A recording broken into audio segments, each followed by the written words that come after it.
नमस्कार, मैं हूँ प्रेम कुमार, प्रेम से बोलो सत्य नमस्कार, नमस्कार। बहुमत। आज आज चर्चा राजनीति में इलू-इलू।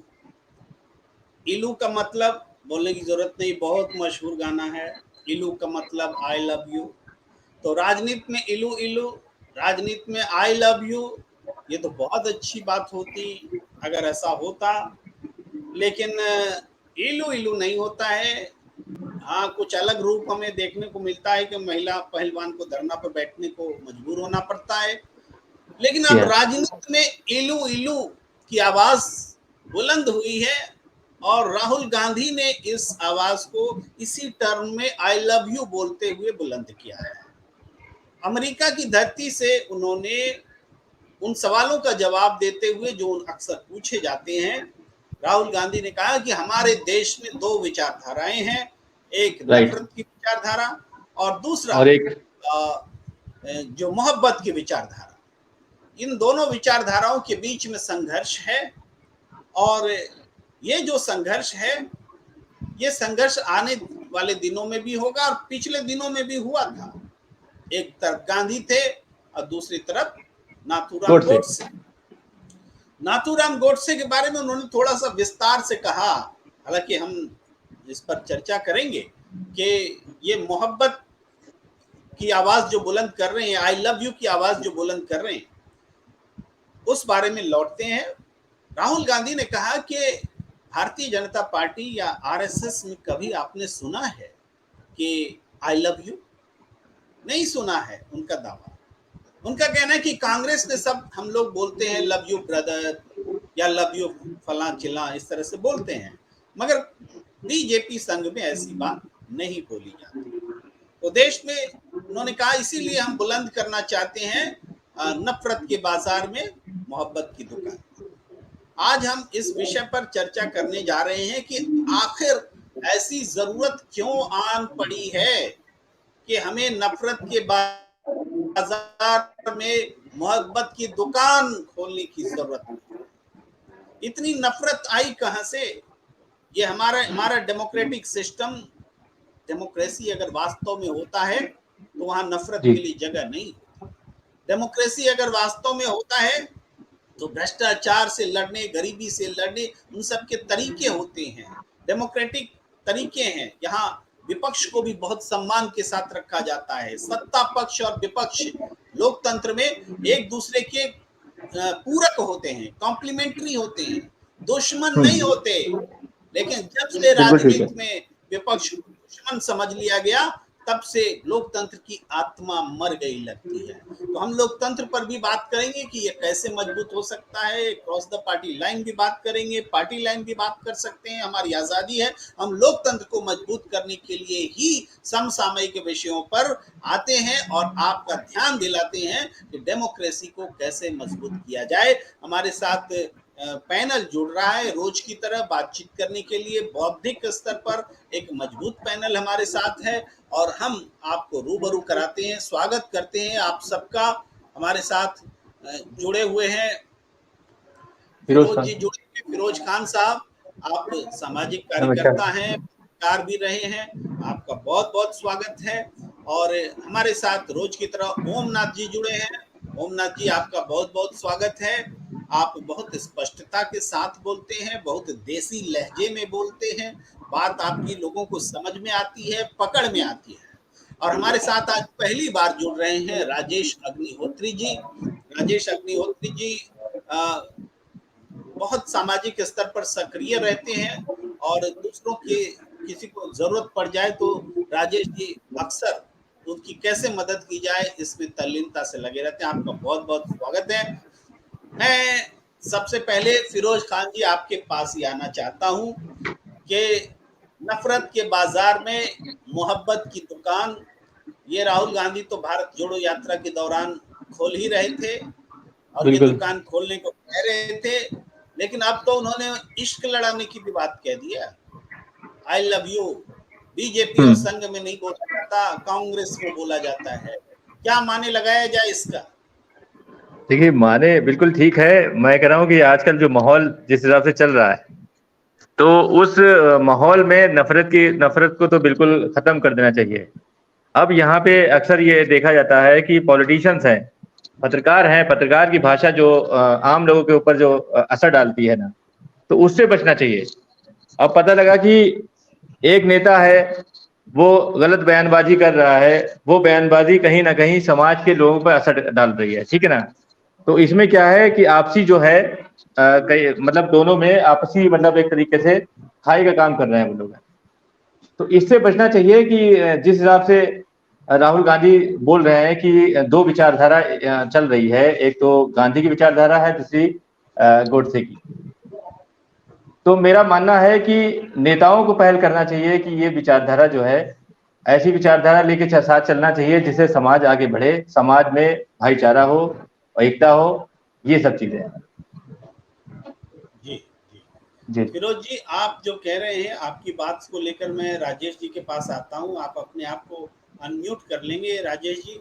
और फिरोज जी जो बात कह रहे हैं कि जो हेट स्पीचेज हैं, हेट स्पीच से माहौल खराब होता है। और राजेश जी, हम लोग भी जानते हैं, हम सब जानते हैं, आप दर्शकों से भी हम मुखातिब हैं, आप सब जानते हैं कि जब दो व्यक्ति में झगड़ा होता है तो झगड़ा बढ़ता कैसे है? वो एक दूसरे को अपमानित करने वाले शब्दों से, उसके बाद लात घूसे मुक्के चाकू छुरी बंदूक सब चलते हैं। उसका कारण, झगड़े का जो वस्तुतः जो कारण होता है वो कारण खत्म हो जाता है। झगड़े का कारण आ जाता है वो शब्द जो एक दूसरे के को अपमान करने के लिए बोले जाते हैं, जिसको हम गाली कहते हैं। गालियां देते हैं और लोग उत्तेजित होते हैं और एक दूसरे पर और जोर से हमला करते हैं, झगड़ा बढ़ता जाता है।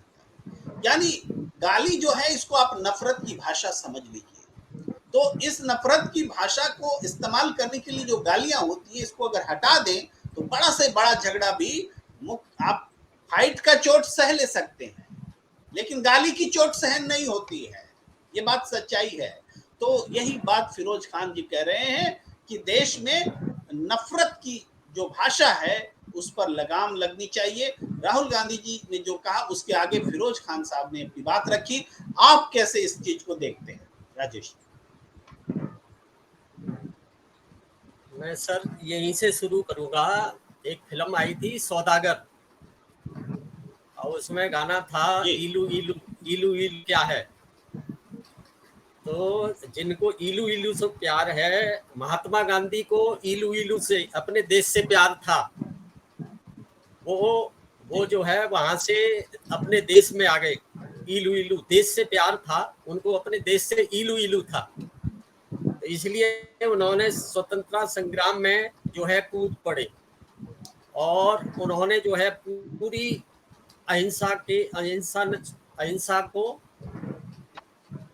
लेके वो जो है मैदान में। उसके बाद जवाहरलाल नेहरू, ये भी बाहर रहते थे, ये भी जो है, इनको भी जो है अपने देश से इलू इलू था। उसके बाद अम्बेडकर जी थे, ये भी बाहर रहते थे, इनको भी जो है अपने देश से इलू इलू था। पटेल साहब, इनको भी इलू इलू था अपने देश से। मौलाना आजाद साहब, इनको भी अपने देश से इलू इलू था। अब जब देश से इलू इलू आज जो बुरा मान रहे हैं बीजेपी वाले, तो इनको भी जो है इंदिरा गांधी को भी अपने देश से इलू इलू था। अब जवाहरलाल नेहरू जब प्रधानमंत्री बने, तो अब आप ये देखो आज जो है पक्ष विपक्ष, आप अपना विपक्ष पे कैसा जो है आप देखते ही हैं कि जो है कैसा चल रहा है। प्रधानमंत्री ने तो जो है विपक्षी पार्टियों को जो है स्वामी प्रसाद, वो जो है श्यामा प्रसाद मुखर्जी, जो अपनी सरकार में नहीं थे, बाहर के बनाया। अब इंदिरा गांधी को भी देख लो, इंदिरा गांधी शहीद हुई देश के लिए, उनको देश से इलू इलू था। शहीद हुए, उनको भी देश से इलू इलू था। तो ये जो बात आ रही है इलू इलू की, तो इनको आप ये देखो कि इंदिरा गांधी को अपने, जब उनकी हत्या हुई उससे पहले उनको उनके सेक्रेटरी ने जो है, जो सरदार थे, उनको सिक्योरिटी से बाहर निकाल दिया। इंदिरा गांधी ने कहा वो क्यों नहीं आए, तो उन्होंने बताया कि ऐसे ऐसे खतरा है। फिर उन्होंने लिख के दिया कि उनको बुलाओ। तो उनको सभी वर्ग से, सभी जातियों से उनको प्यार था। इंदिरा गांधी को दोबारा उनको जी लिया गया और राजेश भले जी ही वो शहीद हुई, आपकी बात, लेकिन राजेश जी निश्चित रूप से आप जिन नेताओं के नाम ले रहे हैं वो सारे देश के लिए समर्पित लोग थे, देश के लिए मोहब्बत करते थे, देश से, देश की जनता से प्यार करते थे।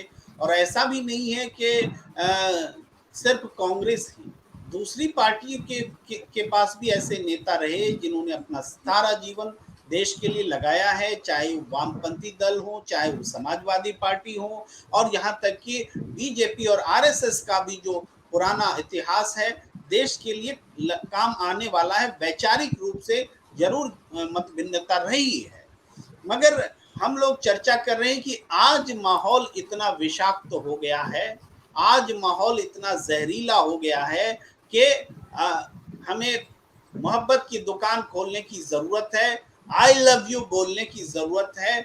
मैं ओम जी के पास आना चाहता हूं। ओम जी, बहुत जरूरी, आप देख रहे हैं कि ओम जी देख रहे हैं कि कैसे हमारे देश में अब ये हालात हो गए हैं, लोकतंत्र इतना कमजोर हो गया है, अपराधियों का अड्डा बन गया है संसद में हिस्ट्री शीटर बैठे हुए हैं। केंद्रीय गृह राज्य मंत्री को देख लीजिए भाई, उनके बेटे ने किसानों पर गाड़ी चला दी, मुकदमा चल रहा है, कितनी मुश्किल से चला, अदालत के हस्तक्षेप के बाद चला, वो भी दिख रहा है। लेकिन सरकार जो है उनको बनाए हुए है।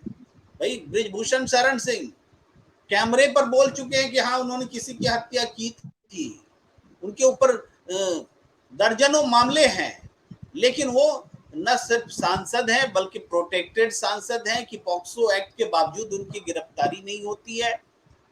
और ऐसे उदाहरण, ये तो नाम लेकर हम लोग बोल सकते हैं, कुछ थोड़ी हिम्मत दिखलाते हैं, लेकिन जो आप आंकड़ा देख लीजिए, जो एडीआर का आंकड़ा, तो क्या आता है कि पूरे संसद में 60% के करीब जो है भ्रष्ट हैं, अपराधी हैं। तो ऐसे लोग संसद में आ कैसे जाते हैं? और राहुल गांधी बोल भी देंगे तो क्या संसद में ऐसे करप्ट लोगों का, भ्रष्ट लोगों का और अपराधियों का आना बंद हो जाएगा? ये प्यार की दुकान, मोहब्बत की दुकान सिर्फ जुमला हो तो नहीं हो सकता, इसको हकीकत में उतारा कैसे जाएगा?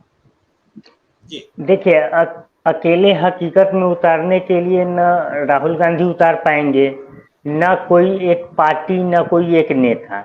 इसके लिए राहुल गांधी को हम इसलिए मानेंगे कि वो एक अगुआ बने हैं, आगे आगे चल रहे हैं और तमाम लोगों को, जिन लोगों को वो संदेश देना चाह रहे हैं, उनको ये बताने की कोशिश कर रहे हैं, उनका एक प्रयास है और इसमें वो सफल होंगे। क्योंकि देखिए, जब आप किसी से बैर नहीं रखते हैं तो आपके पास क्या है, अभी क्या स्थिति है कि पहले जब विपक्ष होती थी वही कांग्रेस की सरकार थी और वाजपेयी जी को बाहर भेजा गया था भाषण देने के लिए कांग्रेस की तरफ से। आप आज के दौर में, आज यूएनओ में, और आज के दौर में आपको लगता है कि ये तो माने देश से बाहर, आप किसी राज्य में बीजेपी की सरकार है, मल्लिकार्जुन खड़गे या जो नेता प्रतिपक्ष जो भी हो, अभी मल्लिकार्जुन खड़गे जी का ही नाम ले रहे हैं, उनको बीजेपी किसी चीज के लिए लेके जा सकती है। चाहे जैसे आपको सिंपल एक ताजा उदाहरण देके बताते हैं, अभी बालासोर में जो रेल हादसा हुआ है, क्या अश्विनी वैष्णव जी रेल मंत्री हैं, वो ये नहीं बोल सकते थे कि कांग्रेस के चाहे विपक्ष के दलों को चलिए आप लोग भी चलिए, देखिए कितना बड़ा हादसा हो गया, ये किसी व्यक्ति का तो नहीं है, अश्विनी वैष्णव की तो कार नहीं पलटी है, न मल्लिकार्जुन खड़गे की कार पलटी है, ये पूरे देश की जो सेवा है यातायात की वो प्रभावित हुई है, और जिसमें सारा किसी एक व्यक्ति का नहीं है, पूरा टैक्स पेयर का है। तो वहां पे अगर उनको भी ले जाते तो आज जो मैंने विपक्ष चाहे कोई भी सवाल उठाता है तो उठाने का मौका नहीं मिलता। लेकिन ये पहला कॉल अश्विनी वैष्णव का होना चाहिए था, मोदी गवर्नमेंट का होना चाहिए था, कि बहुत बड़ी, देखिए त्रासदी इसको बोलेंगे क्योंकि ये हम अपने होश में ये पहली ऐसी घटना है जो इतना ज्यादा लोगों का नुकसान हुआ है, जान का नुकसान हुआ है। जी चलिए ओमनाथ जी, बात आपकी आ रही है तो हम एक घटना पर फोकस्ड ना हो करके इससे हाँ जो बिल्कुल, पल्स उसी है, पे आ इसकी रहे जो हैं। मुख्य बात है, जी जी बोलिए। तो राहुल गांधी जो कह रहे हैं वो बिल्कुल सही कह रहे हैं। आज के डेट में जरूरत है। आज के डेट में क्या, आप अगर टीका लगा के घूम रहे हैं तो लोग डर जाते हैं। कोई दाढ़ी लगा के, खान साहब बैठे हुए फिरोज खान साहब, अगर ये दाढ़ी लगा के टोपी लगा के कहीं अगर चले जाएं तो उससे भी लोग डरने लग जाते हैं। ये ऐसा माहौल पहले कभी था? कभी नहीं था। ये कौन बनाया? तो इसीलिए राहुल गांधी कह रहे हैं कि इसको फाइंड आउट करो। और रही बात विचारधारा की, तो विचारधारा, जब दो विचारधारा रहेगी तभी तो एक को आप चूज कर सकते हैं कि कौन अच्छा है कौन बेहतर है। तो ये तो पब्लिक पे छोड़ दिया जाए, विचारधारा जिनकी है वो चलाए, लेकिन अपनी विचारधारा को पुरजोर तरीके से आप रखिए प्लेटफॉर्म पे, जो कि काम राहुल गांधी कर रहे हैं, मैं रख रहे आपके हैं, पास इनको आता बहुत हूँ, पहले से रखना आपको चाहिए। रोकते हुए ओमनाथ जी मैं स्वागत कर लेता हूँ। अनिल गुप्ता जी सीनियर जर्नलिस्ट हमारे साथ जुड़ चुके हैं रोज की तरह और इस बहुमूल्य चर्चा में अपना योगदान देने के लिए। तो ओमनाथ जी आपसे जो सवाल था उस सवाल पर आइए कि लोकतंत्र में जो ऐसे अपराधी लोगों का कब्जा हो गया है, धन बलियों बाहुबलियों का कब्जा हो गया है, तो ये इलू इलू करने से, राहुल गांधी के बोलने से क्या लोकतंत्र स्वस्थ हो जाएगा, ठीक हो जाएगा? बिल्कुल नहीं प्रेम जी। देखिए, जो सत बहुमत का जो हमारे चौधरी जी जो मैंने परिभाषित करते हैं कि माने वोटरों का जब तक माने वो वोटरों के आधार पे निर्णय नहीं लिया जाएगा कि कौन जीता, किसकी सरकार बनी, तब तक माने ये चीज करना संभव नहीं है। क्योंकि आप चलिए देखिए वर्तमान हम में, आपके पास आएंगे, हम आपके पास आएंगे, थोड़ी देर में आएंगे। अनिल गुप्ता जी जुड़ गए हैं, उनसे जवाब ले लेते हैं। अनिल गुप्ता जी, हम ये चर्चा कर रहे हैं कि राजनीति में भी इलू इलू होने लगा है, इसकी जरूरत समझी जाने लगी है। और राहुल गांधी बोल रहे हैं तो जाहिर है यहाँ भी कांग्रेस और बीजेपी है, दो विचारों की बात कह रहे हैं। तो मेरा सीधा सा सवाल है कि आज लोकतंत्र में, सदन में बाहुबलियों का कब्जा है, धन बलियों का कब्जा है, करप्ट लोगों का कब्जा है, आपराधिक लोगों का कब्जा है, उनकी संख्या उतनी है। मंत्री सब में भी आप देख सकते हैं बहुत सारे मंत्री जो हैं, 72 में लगभग 35-37 कोई फिगर है जिन पर गंभीर आरोप लगे हुए हैं, सांसदों पर आरोप लगे हुए हैं। ये सब के रहते हुए इलू इलू कैसे सक्सेसफुल हो?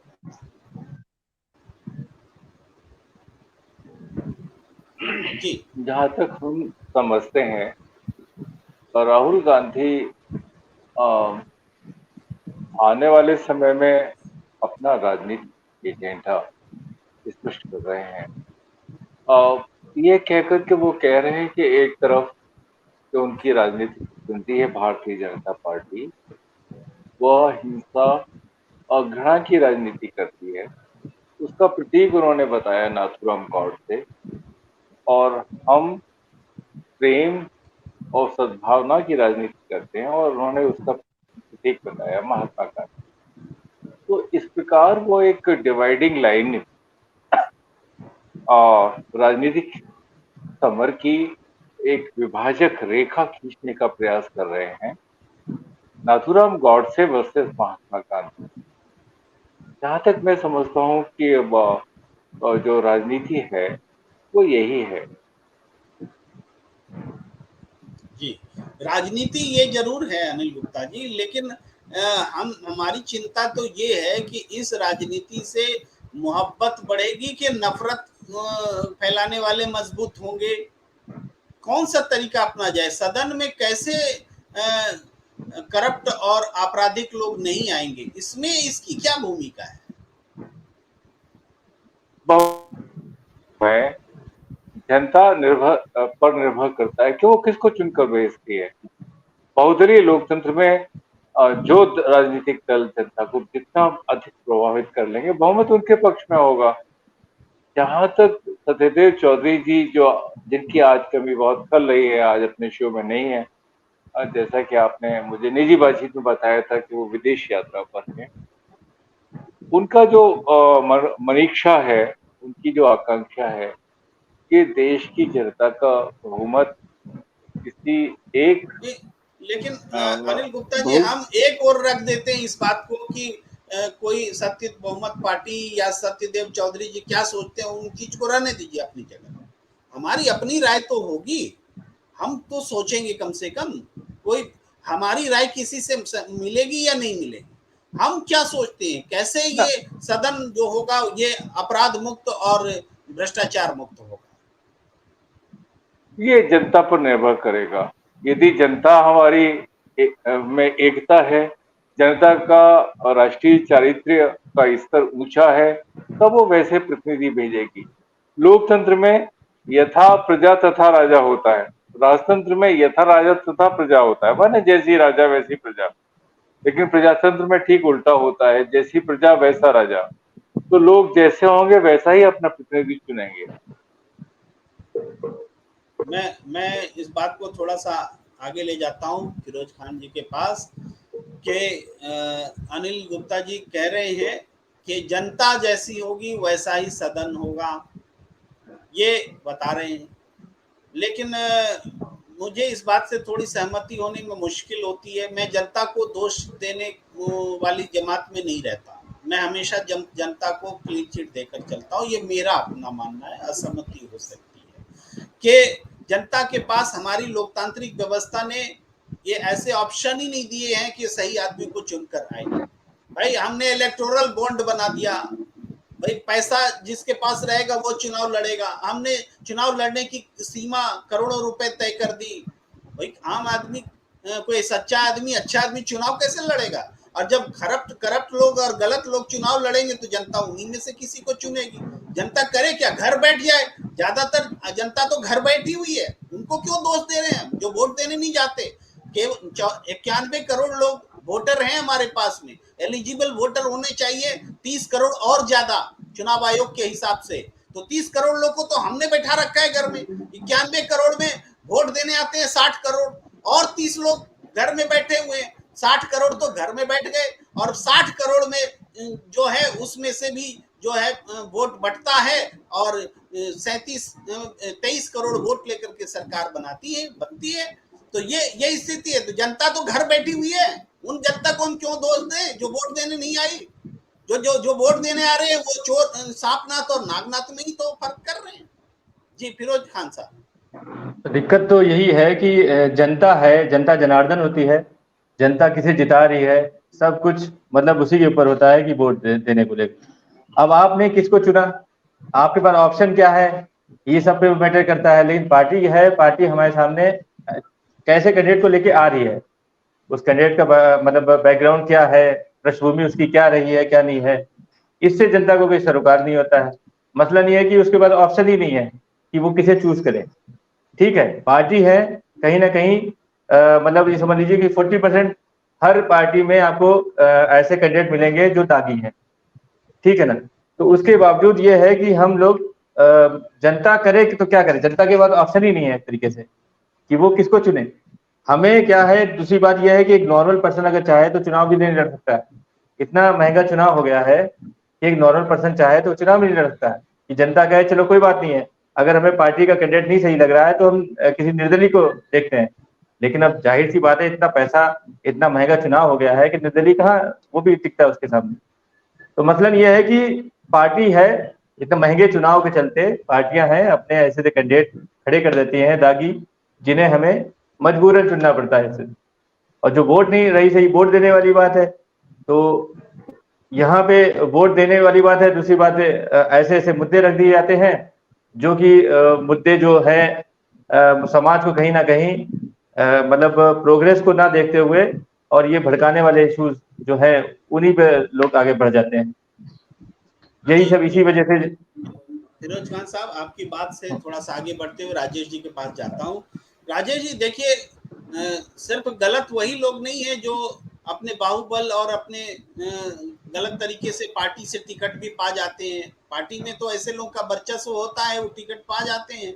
लेकिन आजकल तो पार्टियां कैसे कैसे गलत कर रही हैं वो देखिए, कि हम एक समुदाय विशेष के लोगों को टिकट ही नहीं देंगे, हम हिंदू राष्ट्र बना देंगे, हम जाति के आधार पर वोट लेंगे, हम इस जाति के हैं तो इस जाति के लोग को यहाँ उम्मीदवार बनाओ तब वो जीतेगा। इसी तरीके से वो लोग फैसले करते हैं जो अपने आप को राजनीति के कर्णधार समझते हैं। कौन पार्टी है जो जाति और धर्म देखकर टिकट नहीं देती? देती है। ऐसा क्यों है? क्योंकि आंतरिक लोकतंत्र नहीं है, पार्टी के भीतर लोकतंत्र नहीं है। कोई भी व्यक्ति जो दबंग है, पैसा वाला है, पहुंच है, लल्लो चप्पो करता है, दूसरे गलत काम करता है, उसकी पार्टी में पैठ हो जाती है। तो डेमोक्रेसी जब पार्टी में नहीं है तो देश में कैसे होगी? और मोहब्बत की दुकान सजेगी कैसे जब नफरत से वोट मिल रहे हो? राजेश जी।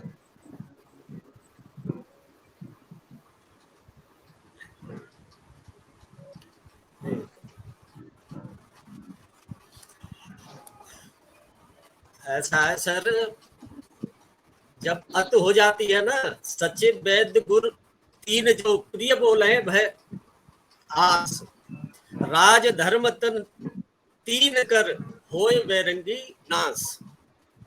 तुलसीदास जी ने लिखा है कि सचिव, मंत्री, वैद्य और गुरु, ये जो है अगर अपने राजा को सही नीति नहीं सिखाते हैं, दबके रहते हैं, या कोई लालचवश रहते हैं, या अपने फायदे के लिए वैसे ही वाहवाही करते हैं राजा की, तो उनका नाश जरूरी है।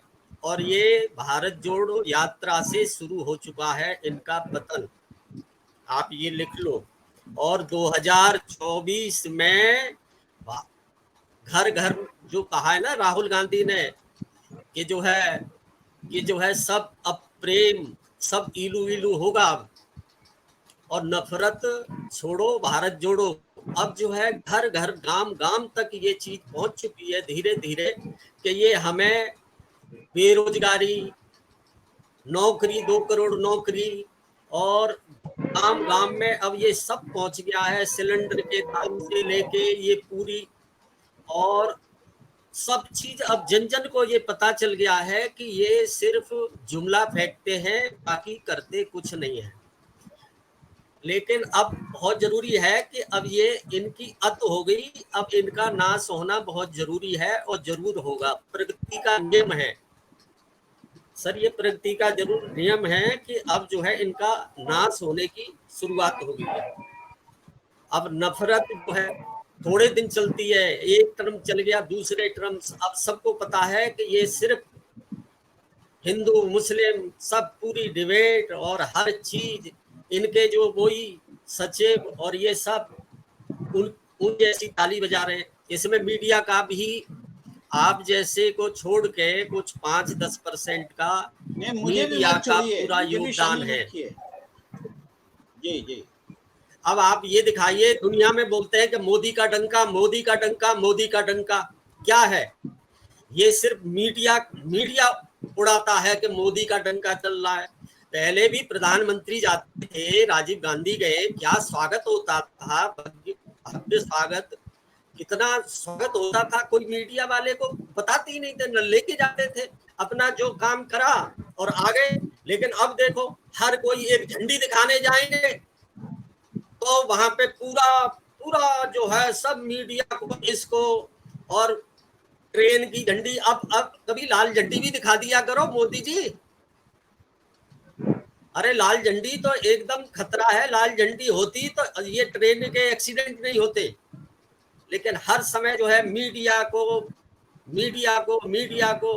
इधर मीडिया, इधर उनकी ट्रोल, बस उसकी जो है ये छवि बनाई हुई है। बाकी धीरे धीरे सबको पता चल गया है, गांव गांव और जगह जगह धीरे धीरे सब हो रहा है कि ये सिर्फ जुमला चल रहा है, बाकी कोई ऐसी छवि नहीं है कि जो है ये सिर्फ मीडिया ने, ट्रोल एजेंसी ने बहुत अच्छी छवि बना दी है, जैसे राहुल गांधी की खराब करा दी थी पहले।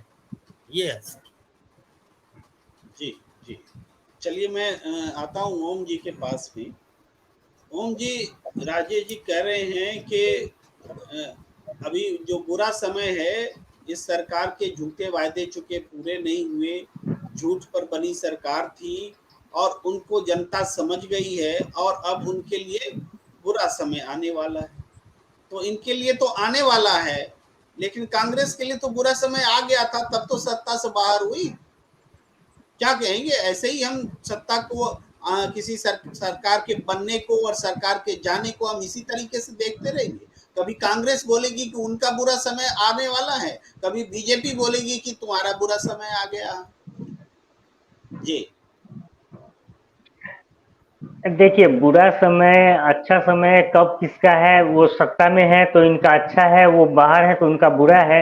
लेकिन जो प्रयास कर रहे हैं, जिन जिन मुद्दों को राहुल गांधी उठाए हैं, तो अब उनका उनका हमको हमको जहां तक लगता है कि जो सत्ता में है उनका रणनीति होगा कि इनके मुद्दा को भाव मत दो, माने इनके मुद्दा पे अपना कोई रिएक्शन मत दो कि लोगों में जाए। लेकिन राहुल गांधी को बेशक ही लोग पप्पू कहे, लेकिन वो जो जो मुद्दा उठाए हैं वो मुद्दा गांव के लोगों को, शहर के लोगों को, मिडिल क्लास के लोगों को, जो अपने जीवन जीने के लिए प्रतिदिन जद्दोजहद करते हैं, वो उन लोगों को थोड़ा बहुत समझ में आया है। कुछ लोगों को नहीं आया है समझ में, वो अपना प्रयास कर रहे हैं, उनको समझा पाए, उसमें सफल हो तो अच्छी बात है। नहीं तो ये अपने अपने पर जो सत्ता में है वो अपनी बात समझाने में सफल हो जाए। जो लोग कहते हैं कि लोकतंत्र खतरे में है, ये इसको हम नहीं मानते हैं। लोकतंत्र न कभी खतरे में था, न कभी आने वाले समय में होगा। हम आप कहने का मतलब कि जो यहाँ के निवासी हैं वो इसको बना के लेके आए हैं। किसी एक नेता के बदौलत लोकतंत्र नहीं बचा है और न किसी एक नेता के बदौलत लोकतंत्र खत्म होगा।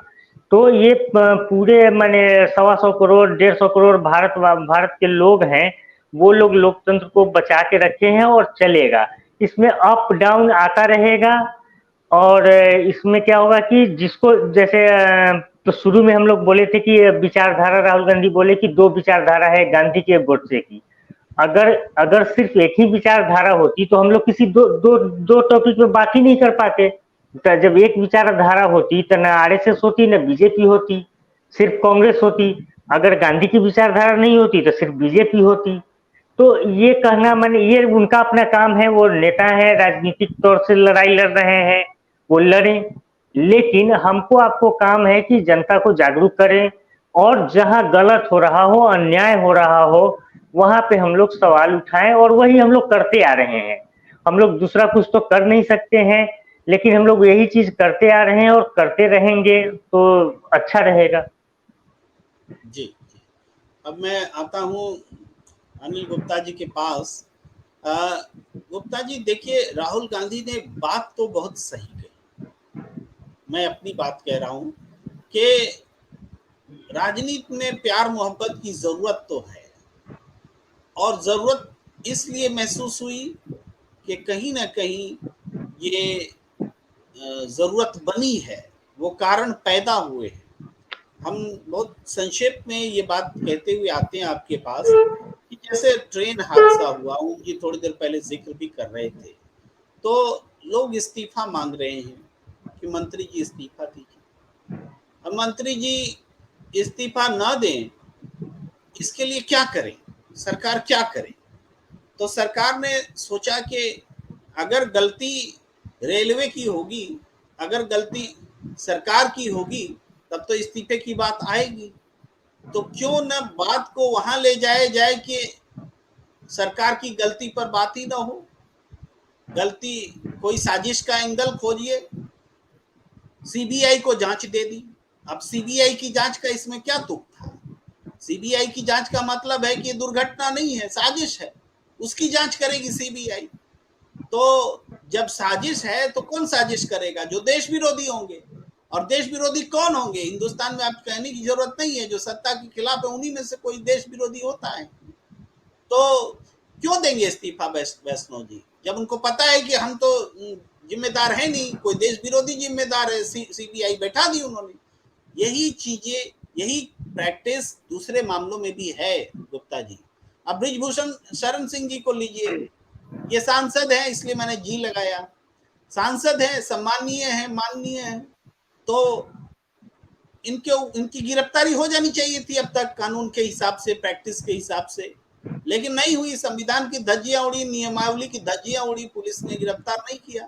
तो सरकार ने सोचा कि गिरफ्तार क्यों करें, गिरफ्तारी का कारण क्या है, उसी को खत्म कर दो। गिरफ्तारी का कारण है पॉक्सो एक्ट, जिसकी वजह से गिरफ्तार होना चाहिए उनको। तो पूरा ध्यान जो पॉक्सो एक्ट कैसे खत्म होगा उस पर लगा दो। पॉक्सो एक्ट खत्म हो जाएगा, गिरफ्तारी की मांग खत्म हो जाएगी। तो सरकार इस तरीके से चल रही है, ये है डेमोक्रेसी। तो इस ऐसे में प्यार मोहब्बत की भाषा का एग्जिस्टेंस कहाँ दिखता है आपको? ये बात प्यार, आपने दो उदाहरण दिए, रेल दुर्घटना और ब्रजभूषण शरण सिंह और महिला पहलवान, तो ये अलग अलग मुद्दे हैं। मैं पहला मुद्दा लेता हूं प्रेम जी, रेल दुर्घटना। रेल दुर्घटना में जो ऊंचे नैतिक मानदंडों के अनुरूप वर्तमान सरकार को, के रेल मंत्री को अपनी जिम्मेदारी लेते हुए तत्काल इस्तीफा दे देना चाहिए। ये जांच का विषय हो सकता है कि कौन सरकार दोषी है, कि सिस्टम दोषी है, कि कोई व्यक्ति दोषी है। जो रिपोर्ट्स आ रहे हैं उसमें प्राथमिक जो रिपोर्ट्स हैं उससे पता चलता है कि इसमें तो सरकार ही दोषी है। कैग से लेकर के तमाम अधिकारियों की रिपोर्ट, स्टैंडिंग कमेटी की रिपोर्ट इस बात पर रोशनी डालती है कि सरकार इस दुर्घटना के लिए दोषी है।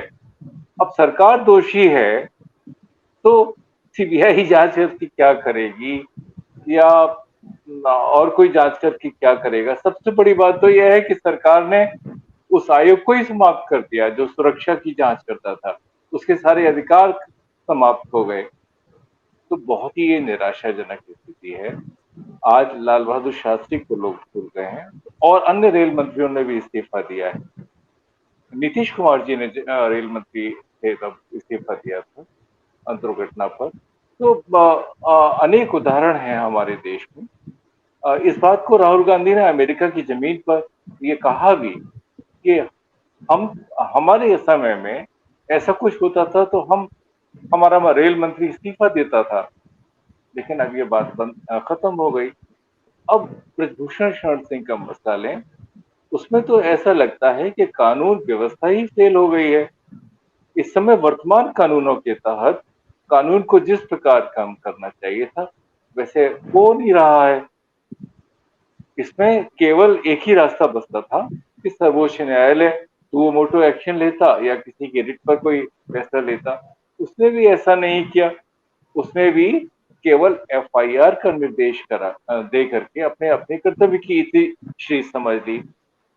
तो ये लोक प्रशासन में घटाटोप का दौर है। आशा की जानी चाहिए जनता का बहुमत इन सब बातों पर विचार करेगा, अपने जागृत विवेक से कोई उचित निर्णय लेगा।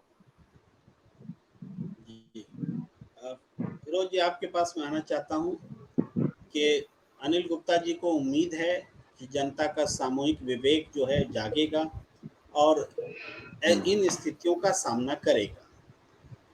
देखिए, हमारे देश में नफरत है, इसमें तो कोई इससे इनकार नहीं कर सकता, लेकिन इस नफरत से लड़ा कैसे जाए, जबकि जिन पर नफरत से लड़ने की जिम्मेदारी है उनका राजनीतिक फायदा इस नफरत के को बरकरार रखने में है। और पार्टी का नाम ले तो कोई पार्टी अधिक, कोई पार्टी कम दोषी हो सकती है, लेकिन इसमें कोई दो मत नहीं होना चाहिए कि बीते 9 साल में जो संवैधानिक संस्थानें हैं उनकी गरिमा गिरी है, उन पर भरोसा कम हुआ है।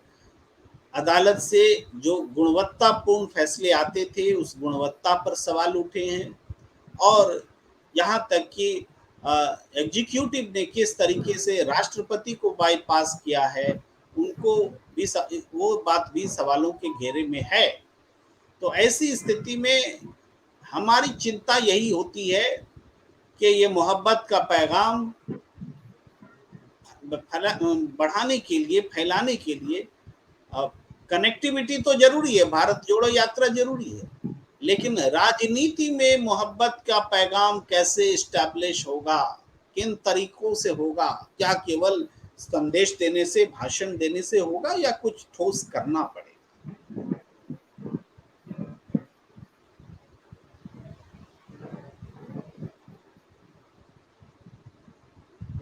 आवाज अनम्यूट कर लीजिए। राजनीति जो पहले थी, अब की राजनीति और पहले की राजनीति में बड़ा ही अंतर देखने को मिलता है। अब क्या है, राजनीति, पहले की राजनीति ये थी कि कम से कम जो जो चीज चली आ रही है उनको देखते हुए, जैसे कि आप देख लीजिए इसमें कि आज आप मिनिस्टर बन गए, कल आपको परेशानी हुई थी किसी चीज की वजह से, तो जिसने परेशान किया, तो आज हम मतलब बदला लेने की जो प्रवृत्ति है वो आ गई है। सरकार कोई बदले तो नेक्स्ट जो सरकार आएगी, जो मिनिस्टर रहेगा, वो कहीं ना कहीं उसमें बदला लेने की प्रवृत्ति आ गई है कि उसने ये मेरे साथ में किया था, आज हम करेंगे उसके साथ में। तो सेम यही है। देखिए ब्रजभूषण का मामला उठा लीजिए आप सामने, कि इतने मामले होने के बावजूद, इतना प्रदर्शन होने के बावजूद उसके खिलाफ सरकार एक कदम नहीं उठा पा रही है। यहाँ तक कि ब्रजभूषण जो है वो सीएम तक को ललकार रहे हैं एक तरीके से, लेकिन वो अब जाहिर सी बात है कहीं ना कहीं उनके पर किसी का हाथ है। सरकार को परेशानी है कि जो जिस इलाके से आते हैं, आसपास की सीटों को प्रभावित करते हैं वो, तो कहीं ना कहीं छिटक ना जाए, इसलिए वो मतलब ऐसे। अब ये है कि पार्टी जो है अपना फायदा देख रही है, लेकिन कैसे चला जाए इसको नहीं देख पा रही है वो, कैसे एक्शन लिया जाए। क्योंकि जरूरी ये है कि एक तरफ हम महिला सुरक्षा की बात करते हैं, दूसरी तरफ महिलाओं को जब अगर प्रॉब्लम हो रही है कुछ, तो वो प्रदर्शन कर रही है तो उनको देख नहीं रहे, उन्हें इग्नोर किया जा रहा है। महज 1 किलोमीटर दूरी है जंतर मंतर, कोई भी मिनिस्टर है, कोई भी सरकार से है, किसी ने कोई मतलब एक तरीके से इग्नोर ही किया। तो कहीं ना कहीं इस सरकार में फिलहाल एक तो जिम्मेदारी नहीं ली जाती है, किसी भी दुर्घटना की जिम्मेदारी नहीं लेते हैं, और ना ही इस्तीफे दिए जाते हैं। सीधे से सदन में राजनाथ सिंह ने ही कहा था, आपको याद होगा, कि हमारी सरकार में इस्तीफे नहीं होते हैं। तो कहीं ना कहीं सरकार यही मान के चल रही है कि हमें किसी को कोई जवाबदेही, किसी को मतलब कोई वो नहीं देना है, और ना ही कोई घटना हो तो उसकी जिम्मेदारी लेनी। आपके सामने रेल दुर्घटना हुई है, लेकिन भाई रेलवे मिनिस्टर जो है पहले तरह तरह की चीजें बताते थे कि किस तरीके से हमने ये टेक्नोलॉजी लगाई है, ये लगाई है, लेकिन जब कोई घटना होती है तो चुपचाप से बैठ गए। अभी अगर यही कुछ पॉजिटिव वे में होता तो शायद वो चढ़ के आते। तो ये समझने वाली बात है कि अगर आप कहीं आप वाहवाही लेते हैं तो फिर दोनों चीजें लेने के लिए आप तैयार रहिए। ठीक है, नुकसान की हद में उसमें आप उसके लिए भी तैयार रहिए, जिम्मेदारी लेने के लिए। यही कहना है। रेल मंत्री जी को कभी आपने हरी झंडी दिखाते देखा है क्या? नहीं, बिल्कुल नहीं। हरी झंडी, जब हरी झंडी वो दिखाते नहीं तो इस्तीफा हम उनसे क्यों मांगे? हाँ, ये भी बात है। अब देखिए मोदी जी के, हमें नहीं लगता कि मोदी जी उनसे सवाल किसी के करने की वो है एक तरीके से। मीडिया तो भूल ही जाइए, एक सवाल भी नहीं हो सकता है। दूर खड़े होकर चिल्ला लीजिए आप माइक पे, शायद मोदी जी तो आवाज ना आए, मोदी जी ये बताइए, मोदी जी वो बताइए, लेकिन हमें नहीं लगता कि मोदी जी जिम्मेदारी लेंगे और कोई उनसे जिम्मेदारी के लिए बात बोल पाएगा। ठीक है, अभी तो फिलहाल जिनसे हम बोल सकते हैं उन्हीं से बात कर सकते हैं, मिनिस्टर तक सीमित है हम लोग। जी, मैं राजेश जी के पास आता हूँ। देखिए राजेश जी, क्या स्थिति है, हालात कैसे हैं कि झंडी तो रेल मंत्री दिखाते नहीं है और इस्तीफा विपक्ष वाले रेल मंत्री से ही मांगते हैं। प्रधानमंत्री से क्यों नहीं मांगते इस्तीफा? क्या डरे हुए हैं विपक्ष के लोग? उनको बोलना चाहिए ना, झंडी आप दिखाते हैं तो इस्तीफा भी आप ही को देना होगा। लेकिन ये आवाज विपक्ष से नहीं उठी। हम आपको याद दिलाना चाहते हैं, उन्होंने ठीक याद दिलाया फिरोज खान साहब ने कि राजनाथ सिंह ने कहा था कि हमारे सरकार में इस्तीफे नहीं होते। क्यों होंगे इस्तीफे? क्यों होने चाहिए भाई? हमला चीन करेगा और इस्तीफा रक्षा मंत्री राजनाथ सिंह देंगे? ये सोच है भाई? पुलवामा में हमला आतंकवादी करेंगे तो इस्तीफा के गृह मंत्री देंगे, ये सोच है? तो मणिपुर जलेगा विघटनकारी तत्वों के कारण, दिल्ली में दंगा होगा दंगाइयों के कारण, सारे देश विरोधी लोग जिम्मेदार हैं और इस्तीफा अमित शाह देंगे। तो ये कारण है, लॉजिक है। बीजेपी इस्तीफा नहीं देना चाहती है, तो ये स्ट्रॉन्ग लॉजिक आपको नहीं लगता है क्या राजेश जी?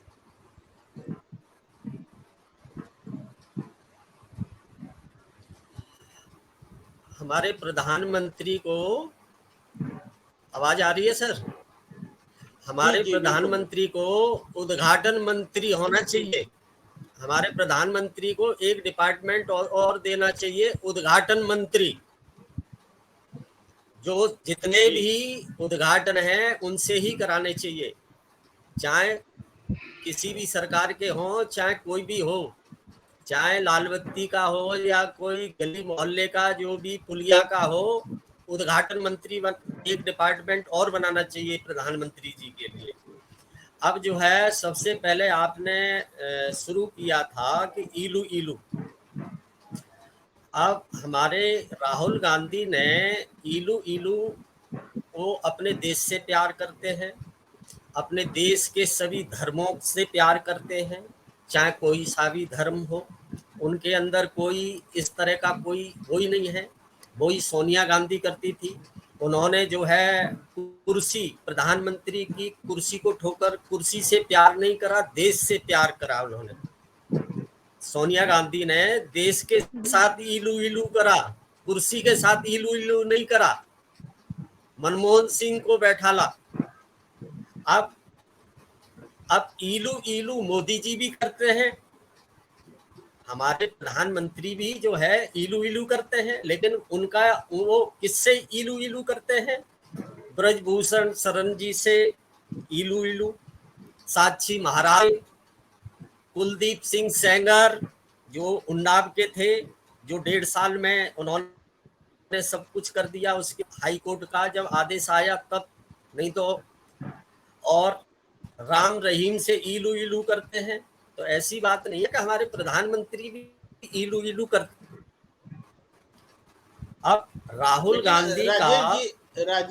गांधी ने जब से मुख्तार अंसारी को सजा हुई है, तो मुख्तार अंसारी से भी तो कांग्रेस इलू इलू किया करती थी, और भी बहुत सारे लोग हैं। तो ये बात तो सबके लिए कही जा सकती है। उत्तर प्रदेश में जो लिस्ट जारी की थी, उसमें जो जिन पे जो है नाम है, बहुत सारे लोग हैं उसमें, बहुत बाहुबली हैं, जिसमें ठाकुर सबसे ज्यादा आते हैं, बाहुबली। लेकिन एक तरफ इशारा करके काम हो रहा है सब। उनकी लिस्ट सब माफ है, जितने भी बाहुबली है। देखो कौन कितना बड़ा बाहुबली जो है, लेकिन वो एक तरफ ही तलवार चल रही है यूपी में भी। तो एक तरफ की राजनीति सिर्फ अपना, क्योंकि इस समय उनके पास है, पूरा दम है और हर चीज है उनके साथ, तो वो अपनी मनमानी ही कर रहे हैं। अब आप ये बताइए कि सीबीआई ईडी थोड़ा बहुत, जैसे अडानी पोर्ट पे जो है 3000 किलो पकड़ा गया, क्या हुआ उसका? कुछ हुआ? आरडीएक्स जो है, जो हमारे 40 जवान शहीद हुए थे, आरडीएक्स कैसे आया? आज तक कोई इंक्वायरी हुई? कोई सीबीआई ईडी कुछ लगी? कुछ नहीं लगेगी।